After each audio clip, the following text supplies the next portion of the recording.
राधिका बहू की सत्य घटना। राधिका, तुमने अभी तक मम्मी के कपड़े नहीं बदलवाए। तुम्हें पता है ना, आज भैया भाभी मम्मी से मिलने आने वाले हैं। उन्हें ऐसी हालत में देखेंगे तो क्या सोचेंगे। अब जाकर पहले उनके कपड़े बदल कर आओ। कुणाल राधिका को आवाज देते हुए बोला। कुणाल, कितनी बार कहा है तुमसे कि एक नर्स रख लो, लेकिन तुमसे रखे तो नहीं बनता। अब संगीता तो आते ही आएगी, वही आकर बदलेगी उनके कपड़े। राधिका ने भी पलट कर जवाब दिया। तुम्हें बताया ना मैंने कि मैं नर्स अफोर्ड नहीं कर सकता। तुमने पहले ही मुझसे पूछे बिना ही संगीता के 3,000 रुपये बढ़ा दिए। पैसे क्या पेड़ पर लगते हैं? कुणाल ने जवाब दिया।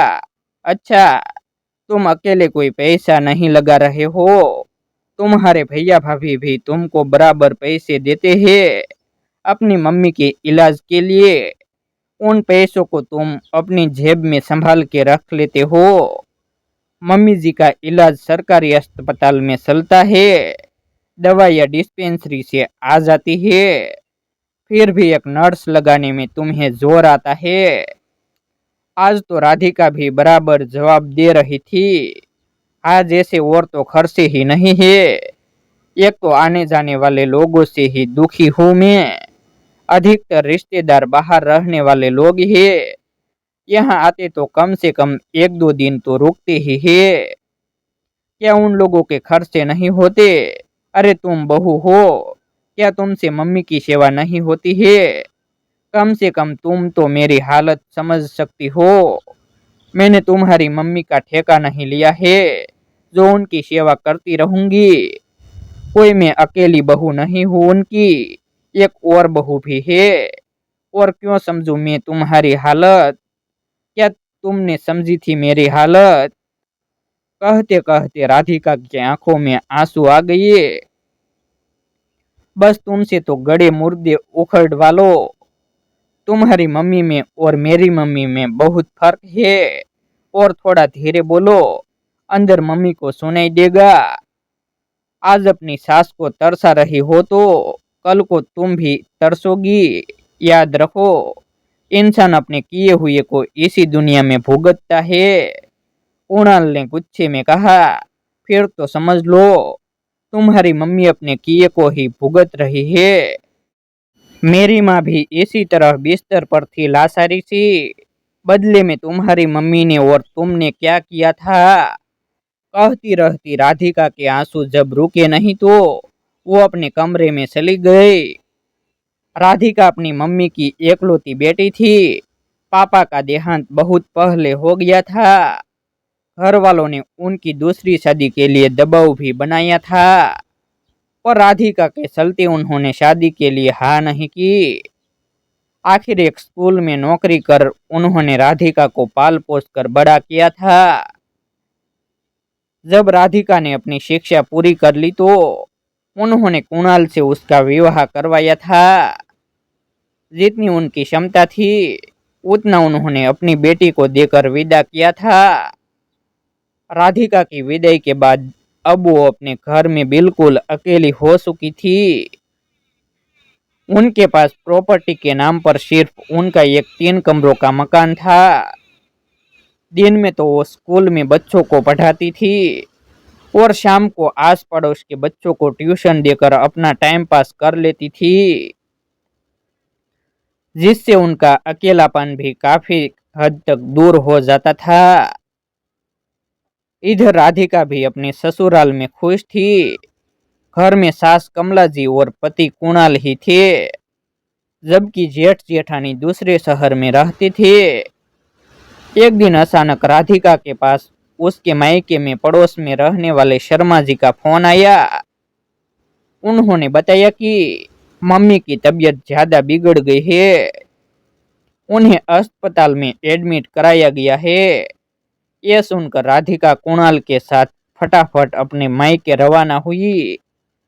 वहां जाकर पता चला कि उन्हें हार्ट अटैक आया था और ब्लॉकेज ज्यादा था, इसलिए बाईपास करना जरूरी था। खैर मम्मी का मेडिकल था तो सब कुछ आसानी से हो गया। कुणाल तो तीसरे दिन ही वापस आ गया, पर राधिका वहीं रह गई। 10 दिन बाद उन्हें अस्पताल से छुट्टी मिल गई। लेकिन समस्या ये भी थी कि अब बार बार चेकअप के लिए जाना था। उसने इस बारे में कुणाल से बात की तो उसने कहा, यार मेरी मम्मी भी तो अकेली है, इतने दिन वहां छोड़ दिया, वो क्या कम था। आखिर मम्मी भी अकेली यहाँ परेशान होती है। अब कुछ भी हो, तुम तो यहाँ वापस आ जाओ। कुणाल के फैसले को सुनकर राधिका वापस आ गई, लेकिन अपने साथ अपनी मम्मी को भी वहीं ले आई। आखिर उन्हें अकेली किसके भरोसे छोड़कर आती। उन्हें वहां देखकर कमला जी और कुणाल दोनों का मुंह बन गया। वो लोग तो सीधे मुंह से बात भी नहीं करते थे। कई बार कमला जी वहीं पास वाले कमरे में बैठकर जानबूझकर जोर जोर से बड़बड़ाती, ताकि उनकी आवाज राधिका के मम्मी के कानों तक पहुंचे। पहले के लोग तो बेटी के घर का पानी भी नहीं पीते थे, पर हाय रे कलयुग, आजकल तो बेटी के घर में आकर टिक जाने का जमाना आ गया है। तो कभी कहती, अरे जो बेटी के घर आकर रहता है उन्हें तो नर्क में भी जगह नहीं मिलती है। शास्त्रों में लिखा है ऐसे लोग तो धोबी के नरक कुंड में जाकर गिरते हैं। ये देखकर राधिका को भी दुख होता था, पर वो कुछ कर नहीं पाती थी। मम्मी ने उसे साफ मना कर रखा था कि मेरे लिए अपना ससुराल मत बिगाड़ना। और राधिका से जाने की जिद करती तो राधिका उन्हें जाने नहीं देती। ये सब सुन सुनकर धीरे धीरे उनकी हालत और ज्यादा बिगड़ती जा रही थी। इधर एक दिन राधिका अपनी मम्मी को हॉस्पिटल दिखाने के लिए लेकर गई। उस दिन कुणाल घर पर ही था। अपनी कुछ जरूरी फाइल ढूंढने के चक्कर में उसने अलमारी में देखा कि कुछ पेपर्स और गहने रखे हुए थे। उसने उठाकर उन्हें देखा तो वो राधिका के मायके वाले के घर के पेपर्स थे। शायद यहाँ आते समय राधिका को वो सब यहाँ ले आई थी। उसने इस बारे में कमला जी को बताया तो कमला जी ने कहा, बेटा आज नहीं तो कल तेरी सास को तो मरना ही है, फिर तो सब कुछ तेरा ही है। तुझे बिजनेस करने के लिए पैसों की जरूरत है। इस मकान से इतने पैसे तो आ ही जाएंगे ना, फिर लोन की क्या जरूरत है। पर मम्मी तुम्हारी बहू की मम्मी राजी भी होगी, वो तुम मुझ पर छोड़ दे।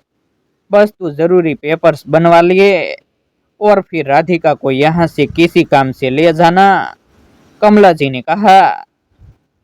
5 दिन बाद शाम को कुणाल ने राधिका से तैयार होने को कहा। राधिका तुम तैयार हो जाओ, बहुत दिन हो गए हम कहीं नहीं गए, तो आज हम मूवी देखने चलेंगे। पर राधिका ने मना कर दिया तो कुणाल नाराज हो गया। पर जब राधिका की मम्मी को ये बात पता चली तो उन्होंने राधिका को समझा कर भेजा। जब राधिका और कुणाल वहां से चले गए, कमला जी उनके पास आकर बैठ गई। समधन जी, ये काम तो आपने बड़ा अच्छा किया कि उन्हें भेज दिया। वैसे भी काफी दिन हो गए थे उन लोगों को एक साथ बाहर गए हुए। इस बहाने मुझे भी अकेले में आपसे बात करने का मौका मिल गया। यह सुनकर राधिका की मम्मी मुस्कुरा दी। तब कमला जी ने कहा, देखिए ना समधन जी, अब उम्र हो गई है, हरी बीमारी तो लगी ही रहती है, पर इस महंगाई के दौर में दवाइयाँ, डॉक्टर, अस्पताल, इन्हीं सब में बजट बिगड़ जाता है। सुना है सरकार ने बुजुर्गों के लिए मुफ्त दवाइयाँ का बंदोबस्त कर रखा है। अब सरकार ने इतनी सुविधा दे रखी है तो सुविधा तो लेनी ही चाहिए। इसीलिए मैंने तो अपने लिए आज कुणाल से कहकर ये फॉर्म मंगवाया है। ताकि कम से कम दवाइयाँ तो मुफ्त में मिल जाए। फिर सोचा आपको भी ज़रूरत होगी तो आपके लिए भी फॉर्म साथ में ही मंगवा लिया। उनकी बात सुनकर राधिका की मम्मी ने कहा, ये तो आपने बहुत ही अच्छा किया समधन जी। सच में मेरी बीमारी के चक्कर में कितना खर्चा हो गया है। मेरी तो सारी जमा पूंजी ही खर्च हो गई। इसीलिए तो समधन जी मैं ये फॉर्म लेकर आई हूँ आपके पास। मैंने तो साइन कर दिए हैं, आप भी इस पर साइन कर दिए। बाकी डिटेल तो कुणाल भर देगा। कहते हुए उन्होंने एक खाली फॉर्म दिखाया जिस पर उन्होंने साइन कर रखे थे। उनकी बात मानकर राधिका की मम्मी ने भी एक दूसरे फॉर्म पर साइन किए। 2-3 पन्नों के उस फॉर्म पर साइन करने के बाद कमला जी उनसे बोली, अच्छा समधन जी, अब आप आराम करो। आपकी तबीयत ठीक नहीं रहती और फिर मैं आपसे इतनी बातें किए जा रही हूँ। उतना कहकर वो उस कमरे से बाहर आ गई। कुछ दिनों तक तो उन्होंने काफी अच्छे से राधिका और उसकी मम्मी से बातचीत की। उन्हें किसी भी बात का शक तक नहीं होने दिया। यहाँ तक कि कुणाल उन्हें अपने पैसों से दवाई लाकर देता था और कह देता था कि ये सरकार की तरफ से मुफ्त थी। लेकिन 1 सवा 1 महीने बाद अचानक राधिका के मायके में पड़ोस में रहने वाले शर्मा जी का दोबारा फोन आया। मम्मी का हालचाल पूछ लेने के बाद उन्होंने कुणाल के हाथों उनके मकान के बिक जाने की बात कही। तब जाकर उसे पता चला कि इतना बड़ा धोखा हुआ है। उस रात उसका कुणाल और कमला जी से अच्छा खासा झगड़ा हुआ था, पर दोनों बेशर्मी के साथ बोले थे, अरे आज नहीं तो कल सब कुछ हमारा ही तो था। बेचकर हमने हमारे काम में ले लिया तो गलत क्या है। हमारी तरक्की हो रही है तो तुम्हारी भी तरक्की हो रही है, पर ये तो धोखा है। आपने धोखे से मेरी मम्मी के साइन करवाए पेपर पर। अब धोखा है, फ्रॉड है, कुछ भी है। तुमसे और तुम्हारी बीमार माँ से जो बन पड़े कर लो। कमला जी हाथों को नसाते हुए बोली और अपने कमरे में चली गई। उन लोगों के झगड़े की आवाज अंदर तक राधिका की मम्मी के पास पहुंच रही थी। राधिका जब उनके पास गई और बोली, मम्मी बहुत बर्दाश्त कर लिया मैंने इन लोगों को। आज तो मैं इनको पुलिस के हवाले करके रहूंगी। इतना बड़ा धोखा दिया हमें इन लोगों ने। अब चाहे तलाक ही लेना पड़े, पर मैं इन्हें छोड़ूंगी नहीं। नहीं बेटा, तू कुछ नहीं करोगी। मैं अब कितने दिन की मेहमान हूँ, फिर मेरे बाद तो तेरा कोई है ही नहीं। राधिका की मम्मी ने कहा, पर मम्मी इन धोखेबाजों के साथ बेटा नहीं से तो कोई तो है। कम से कम तू अकेले तो नहीं रहेगी। तो बस इस घर को छोड़कर नहीं जाएगी। इन लोगों के कर्मों की सजा तो भगवान देगा। तुझे बस मेरी कसम है। राधिका की मम्मी ने अपनी कसम देकर उसे रोक लिया। लेकिन वो इस दुनिया में ज्यादा दिन नहीं रही। कुछ दिनों बाद ही उनका देहांत हो गया।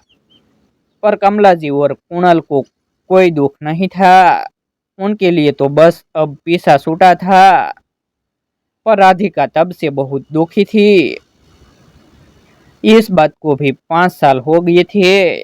दोनों माँ बेटे को अपनी गलती का कोई दुख नहीं था। लेकिन अभी 2 महीने पहले कुणाल के बिजनेस पार्टनर ने उसे धोखा दे दिया, जिसके कारण उसे काफी नुकसान उठाना पड़ा था। बार बार उसके घर के चक्कर लगाने के बावजूद भी वो कुणाल को कुछ भी देने को तैयार नहीं था। इसी बारे में वो और कमला जी उसके पार्टनर के घर जा रहे थे कि रास्ते में एक्सीडेंट हो गया। कुणाल को तो हल्की फुल्की सोटे ही आई थी, लेकिन कमला जी को बहुत ज्यादा लगी थी। 20 दिन तक तो वो हॉस्पिटल में ही रही। वहां तो नर्स ने संभाल लिया था, लेकिन घर आने के बाद उन्हें किसी न किसी की जरूरत होती थी। लेकिन राधिका ने उनकी सेवा करने से साफ मना कर दिया। आखिर कुछ देर बाद उसके जेठ जेठानी वहां पहुंच गए। जेठानी ने आकर ही कमला जी को संभाला था। ये देखकर कुणाल ने कहा, देखो ये भी एक बहू है जो अपने सास की सेवा में तत्पर है, वरना कुछ बहुएं तो ऐसी होती है जैसे अपनी सास से कोई लेना देना ही नहीं होता। इससे पहले कि राधिका कुछ कहती, उसके जेठ ने कहा, सही कहा तुमने, कुछ बहू अपनी सास की सेवा कर लेती है। बस बात यह है कि मैंने अपनी पत्नी के साथ कभी कुछ गलत नहीं किया और ना ही किसी को करने दिया। पर तुमने मम्मी के साथ मिलकर अपनी पत्नी और उसकी मम्मी को धोखा दिया। फिर तुम उससे सेवा की उम्मीद कैसे कर सकते हो? अपने भैया की बात सुनकर कुणाल चुप हो गया। कम से कम तुम्हारी पत्नी तुम्हारे साथ तो खड़ी है। मेरा पति ऐसा कर देता तो जेल की हवा खिला देती, अचानक भाभी ने कहा। यह सुनकर तो उसने अपनी नजरें नीचे कर ली। भैया भाभी 2 दिन वहां रहे, पर भाभी ने ही कमला जी को संभाला। लेकिन राधिका एक बार भी कमला जी के कमरे में नहीं गई और ना ही भैया भाभी में उससे कुछ कहा। आखिर कैसे उम्मीद करते थे कि इतने धोखे के बाद वो उनकी माँ की सेवा करेगी? आखिर इस तरह के हालात देख भैया भाभी अपने साथी कमला जी को ले गए। लेकिन जाते जाते कुणाल को जरूर समझा गए, अपनी गलती को सुधार ले। माँ की सेवा करने के लिए तो फिर भी हम हैं, पर तेरी सेवा करने के लिए कोई नहीं होगा। सोच 5 साल पहले तू जिस जगह खड़ा था, आज भी उसी जगह खड़ा है। धोखे का एक पैसा नहीं बचा तेरे पास। भाई कर्म लौट कर आते हैं, इसीलिए संभल जा। पर पता नहीं ऐसा क्या दंभ भरा हुआ था कुणाल में कि उसने अभी भी अपने के किए की माफी नहीं मांगी और ना ही राधिका ने उससे माफी की कोई उम्मीद की। ऐसे ही नई नई वीडियो देखने के लिए हमारे YouTube चैनल सब्सक्राइब करें, वीडियो को लाइक करें और अपने मित्रों के साथ शेयर करें। फिर मिलते हैं एक नई स्टोरी के साथ। आभार।